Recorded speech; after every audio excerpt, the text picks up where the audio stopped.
Il fait partie des plus grands auteurs de polar en France. J'ai eu la chance de le rencontrer pour la première fois en 2016. Depuis, le chemin a été rempli de romans à succès.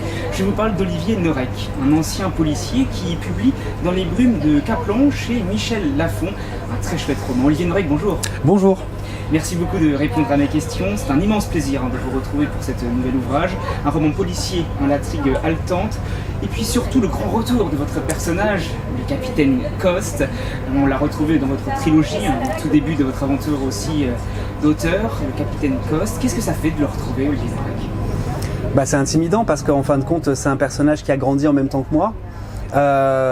Et là pour ce retour, c'est vraiment une enquête dont il veut pas, parce que la seule chose qu'il veut c'est démissionner et arrêter, et c'est assez amusant parce que moi dans 2 jours je démissionne et je suis plus capitaine de police. Donc c'est vraiment assez amusant d'avoir créé un personnage, mais c'est ce personnage qui a changé ma vie. Donc j'ai une vraie relation d'amour avec lui, donc le reprendre et le refaire parler, c'était hyper intimidant, parce que je me suis dit que pour un épisode 4, je ne pouvais pas me planter, parce que quand on fait une trilogie, ça se termine et c'est bien, faire un épisode 4 c'est souvent piégeux.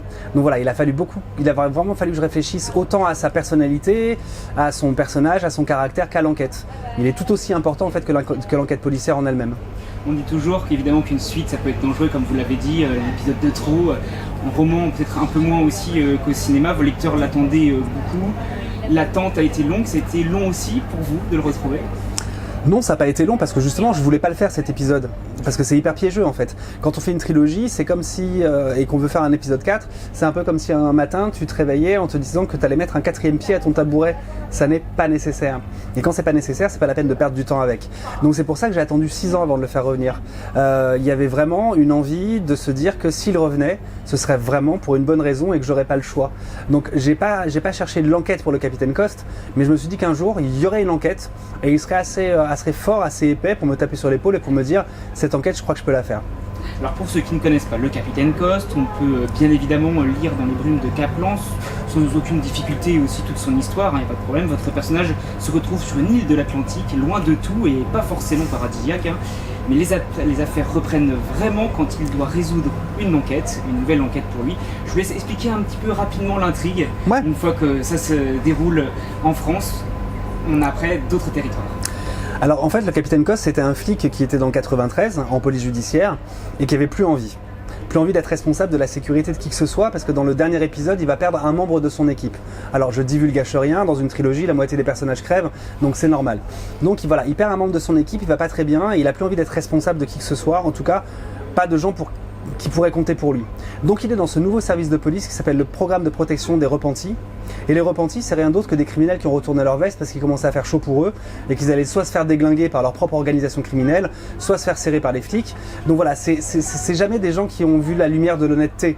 Donc en fait, s'occuper d'eux pour le capitaine Coste, c'est pas grave si jamais ils terminent dans la cale d'un bateau, dans le coffre d'une bagnole ou au fond d'un lac, il s'en fout.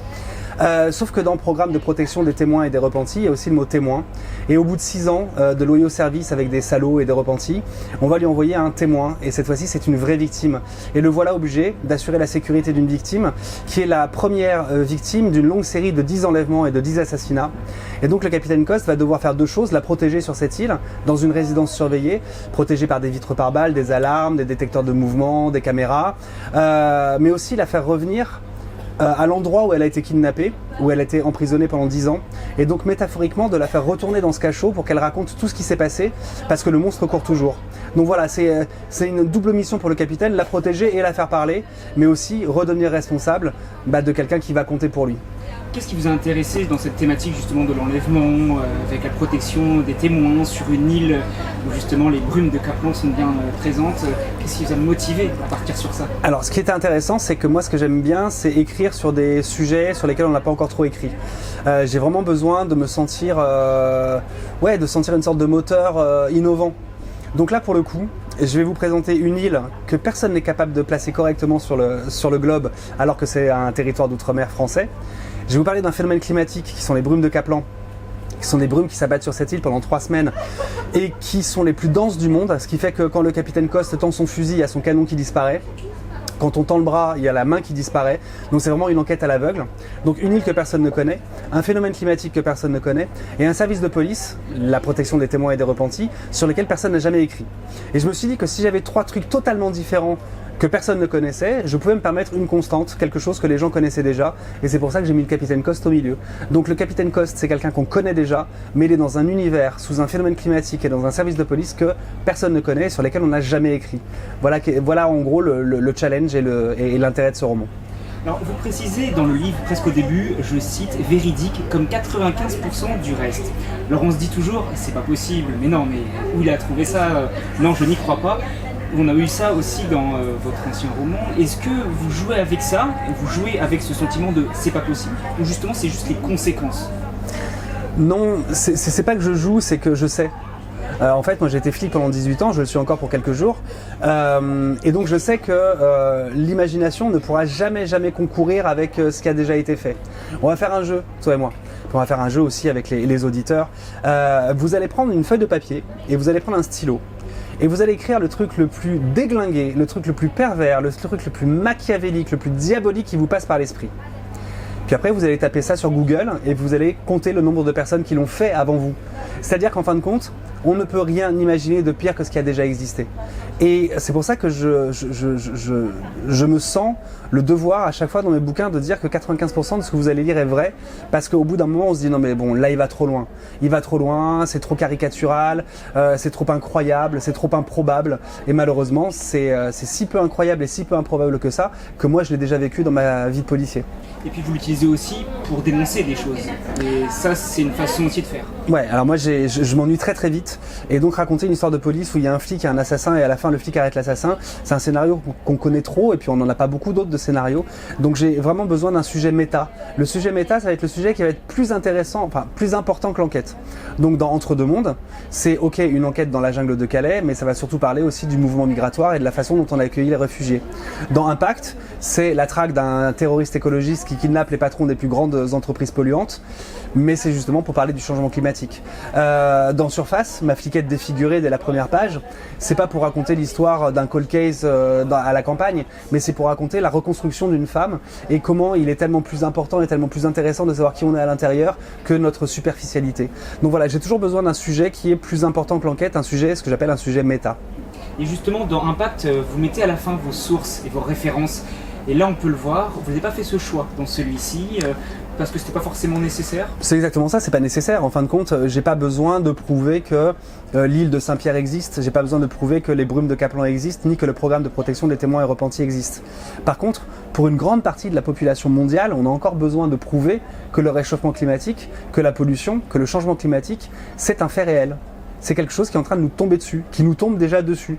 Et comme on a tendance à lire tout et n'importe quoi, et beaucoup d'informations biaisées et de chiffres qui sont un peu au doigt mouillé, et que j'ai enquêté pendant 2 ans pour avoir les bons chiffres et les bons faits, et bien comme la plupart des scènes qui vont se passer dans Impact semblent impossibles, improbables, il a fallu que je source et que je montre que si c'est déjà arrivé. Oui, il y a une rivière en Inde qui à cause du changement climatique a subi une crue historique, et que dans cette rivière, il y avait 12 000 crocodiles, et que les crocodiles se sont barrés de la rivière et se sont mis à infester les villages, et qu'il y avait des crocodiles dans la cuisine des gens, dans le salon des gens. Et quand je raconte ça, les gens vont me dire bon, ça me paraît un peu improbable, et malheureusement c'est déjà arrivé. Oui, en Sibérie, les ours commencent à chasser les hommes parce que la banquise est de plus en plus fragile, et que ils se retournent vers la seule source de bouffe qui reste, c'est-à-dire les humains. Donc ça, il faut que, comme je l'explique, et comme les gens ont l'impression que c'est faux ou caricatural, il faut que je source toutes mes références. Oui, dans 30 piges, il n'y a plus un poisson comestible dans l'océan. Oui, dans 30 ans, à cause de la montée des eaux, toutes les côtes africaines seront recouvertes. Et vu le mal qu'on a eu à gérer les 10 000 migrants de la jungle de Calais, eh bien, je suis hyper inquiet parce qu'en fin de compte, il va y avoir de 250 millions à 350 millions de réfugiés climatiques africains qui vont arriver aux portes de l'Europe. Donc voilà, avec 10 000 réfugiés dans la jungle de Calais, on n'a pas su quoi faire. Il me tarde de voir ce qui va se passer avec 350 millions de réfugiés climatiques africains. Et Olivier Noiric, vous utilisez aussi maintenant votre notoriété en tant qu'auteur, et vous avez la chance de pouvoir avoir beaucoup de lecteurs. Vous utilisez ça aussi, votre pouvoir d'auteur, pour dénoncer. C'est important aussi pour vous en tant Oui, je ne pouvais pas le faire au tout début dans ma trilogie, parce qu'en fin de compte, oui, je pense qu'il faut avoir pas une influence, pas un poids, Mais il faut avoir un lectorat pour leur dire, écoutez, vous m'avez fait confiance sur les premiers bouquins, vous avez bien aimé, je vous promets que la plume est la même, je vous promets que vous vous ennuierez pas, je vous promets que, parce que mon prochain bouquin, c'est sur les migrants. Je sais que vous n'avez pas envie de le lire, mais s'il vous plaît, faites-moi confiance. Mais pour dire à quelqu'un, s'il vous plaît, faites-moi confiance, il faut d'abord que cette personne vous connaisse. Donc d'abord, il faut effectivement construire un lectorat et puis construire aussi un style littéraire. Et après, avoir la chance que ce lectorat accepte de vous suivre. Donc je fais un livre un peu dérangeant, un livre un peu engagé, un livre un peu militant.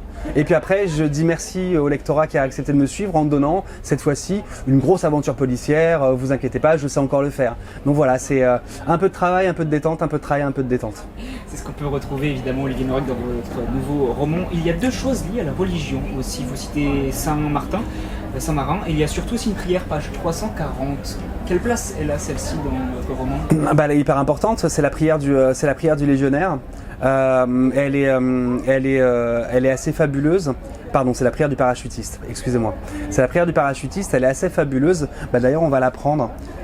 Si vous m'autorisez un tout petit peu de temps. Vous pouvez couper, vous pouvez faire du montage ou c'est en direct ? Voilà, la tourmente et la bagarre. Voilà. Alors normalement dans une prière, on demande la santé, on demande un petit peu d'argent parce que ça va pas bien, ou on demande des choses qui sont plutôt très très positives, ou alors tournées vers soi-même. La prière du para, elle est totalement différente. La prière du para, comme le para, comme tout militaire, est censé faire la mission juste et l'acte juste. C'est pas ça qu'il demande à Dieu. Il demande pas la santé, il demande pas le bonheur. Elle dit ça, cette prière.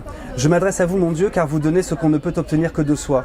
Donnez-moi, mon Dieu, ce qui vous reste. Donnez-moi ce qu'on ne vous demande jamais.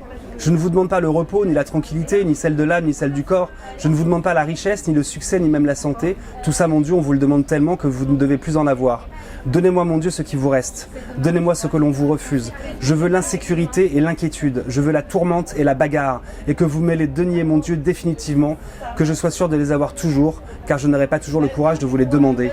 C'est assez fabuleux, c'est la prière d'un guerrier, c'est la prière d'un soldat qui sait que ce qu'il va faire est juste, mais qui sait que ça va être violent, qui sait que ça va lui demander du courage, de la force. Et la trouille de tous les soldats, c'est de ne pas aller au front, c'est d'être bloqué et de ne pas aller au combat.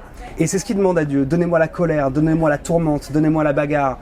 Et je trouve ça fabuleux parce que c'est pas dirigé vers de la violence gratuite, c'est dirigé vers une mission qui est normalement juste, qui est un peu celle des policiers aussi, c'est-à-dire rétablir un ordre d'injustice, rétablir l'ordre dans l'injustice et rétablir la sécurité.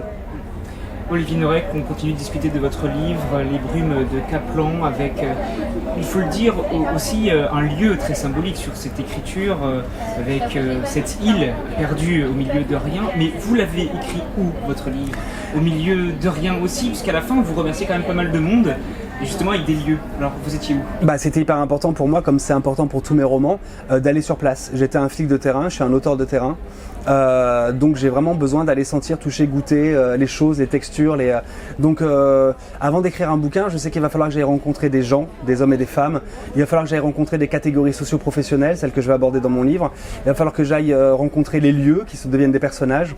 Donc c'est un bouquin que j'ai écrit en 1 an, mais le début, les 3 premiers mois, j'ai commencé à l'écrire sur l'île de Saint-Pierre parce que j'ai vécu 3 mois sur cette île, parce que j'ai besoin d'aller sur place. Je suis un très mauvais inventeur, mais j'ai réussi à trouver les mots quand je vois les choses. Et le lieu, c'est un personnage à part entière dans votre roman. Oui, parce que autant quand mes enquêtes étaient dans le 93, c'était facile de faire de l'action dès la 5e page, parce que la criminalité, la délinquance explose là-bas. Autant sur l'île de Saint-Pierre, c'est magnifique, les maisons sont colorées, on se lève, on voit des dauphins et des baleines devant sa fenêtre. Il n'y a quasiment pas de criminalité, quasiment pas de délinquance. Donc obligatoirement, le tempo, le rythme de l'écriture en est totalement modifié. Et ça fait que, comme je connais pas l'endroit, je suis obligé de le décrire pour qu'il m'appartienne, et donc obligatoirement ça devient un personnage. Et c'était essentiel que ce soit un personnage parce que, comme je le disais tout à l'heure, personne ne sait comment et où placer cette île sur un globe. Vous qui êtes un ancien policier aussi, au milieu du livre, vous avez de longues phrases sur les soucis rencontrés par les policiers, vos anciens collègues, car j'imagine que c'est aussi un moyen là de dénoncer aussi des choses pour la profession. Quel lien encore vous avez avec ce milieu professionnel? Eh bien écoutez, je les vois régulièrement, tous les mois quasiment, des flics de PJ, des flics de commissariat. La criminalité évolue très vite, les lois évoluent aussi, donc la police doit évoluer. Et si j'ai pas ce lien, alors déjà c'est déjà un plaisir que de les revoir et que de passer du temps avec eux, mais si j'ai pas ce lien avec eux autour de la criminalité et de la délinquance, je vais écrire des bouquins qui ont 10 piges de retard. Et moi j'ai vraiment besoin d'être sur la crête de la vague, parce que justement c'est ce qu'on attend de moi. Et par exemple, c'est grâce à mes contacts et c'est grâce à cette famille police que je peux écrire un bouquin sur le service de protection des témoins et des repentis, alors que c'est un service qui est classé secret défense et que personne n'a jamais écrit dessus, et que si les portes s'ouvrent, c'est bien parce que ces policiers me connaissent et respectent, alors pas tant mon travail ni moi, mais respectent le fait que quand je parle d'un service de police ou de policiers, j'y fais attention comme à mes indices, c'est-à-dire que je fais attention de ne pas révéler des choses qui pourraient gréver leur travail ou les mettre en danger. Le métier vous manque-t-il, Olivier Norey? Absolument pas, je l'ai fait beaucoup trop longtemps pour que ça me manque. J'ai maintenant 46 ans, je suis un vieux bonhomme et je me dis que j'ai la chance d'avoir une seconde vie qui s'ouvre à moi. Donc voilà, j'ai été flic pendant 20 ans et j'espère être auteur et scénariste pendant les 40 ans qui suivent. Comme ça, j'aurais eu un métier un peu rugueux, un peu testostérone, un peu terrain, bitume et asphalte, et puis un autre un peu plus intello. Il vous plaît ce métier d'auteur maintenant que vous pouvez totalement vivre? J'ai changé les coups de poing contre des coupes de champagne. J'ai changé des insultes contre des sourires. C'est deux vies différentes. Pour l'instant, ça me plaît énormément. Mais après, je sais que je me lasse très vite et il n'est pas impossible que j'ai une troisième vie vers mes 60 ans. Olivier Norey, vous avez une écriture très descriptive, c'est un atout indéniable, c'est aussi ce que vos lecteurs recherchent. Est-ce que vous faites ça car vous aimez le faire, ou maintenant vous faites ça aussi parce que vous savez que vous allez être lu? Non, alors en fait, cette écriture un peu cinématographique, un peu au cordeau, je l'avais quand j'avais pas encore rencontré ce que j'appelle ma littéralité, mon écriture en fait, ma plume.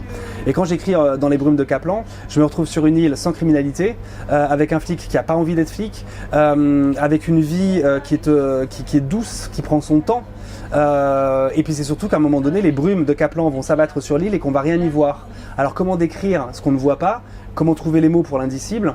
Et donc en fin de compte, je me suis volontairement piégé pour me mettre en face de quelque chose, en face de quoi j'avais reculé autant que possible, mon écriture.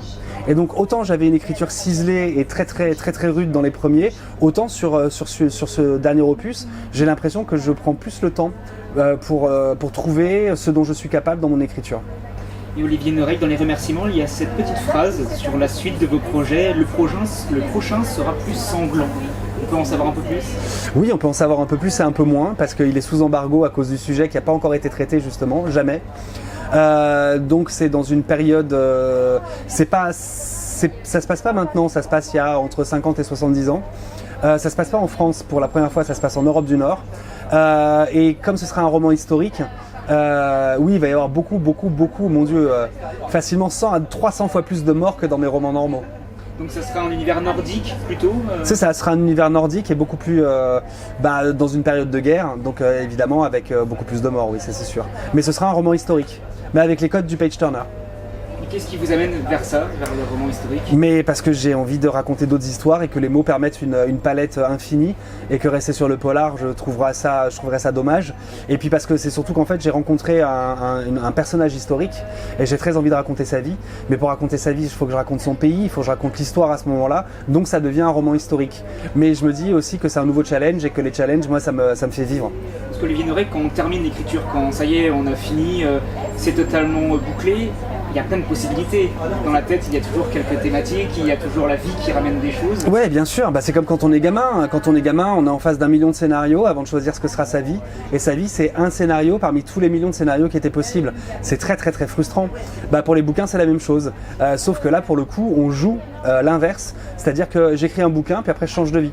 C'est-à-dire je choisis un nouveau scénario.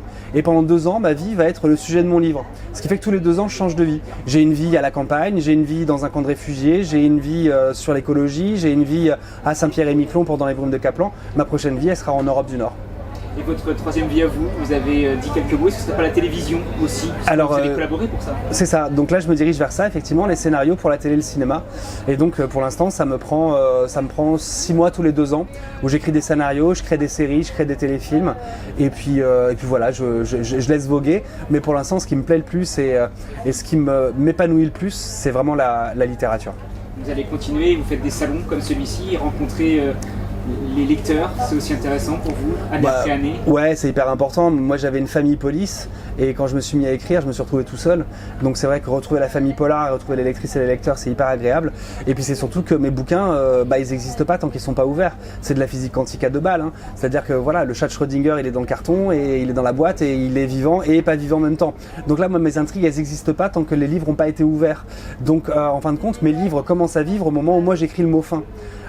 Donc c'est hyper important pour moi d'avoir le ressenti et les émotions qu'ont pu procurer mes romans. Et puis surtout j'écoute aussi les lectrices et les lecteurs qui me disent bah voilà, celui-là pourquoi je l'ai aimé et celui-là pourquoi je l'ai moins aimé. Et inconsciemment ça rentre dans la cuisine, ça rentre dans l'architecture et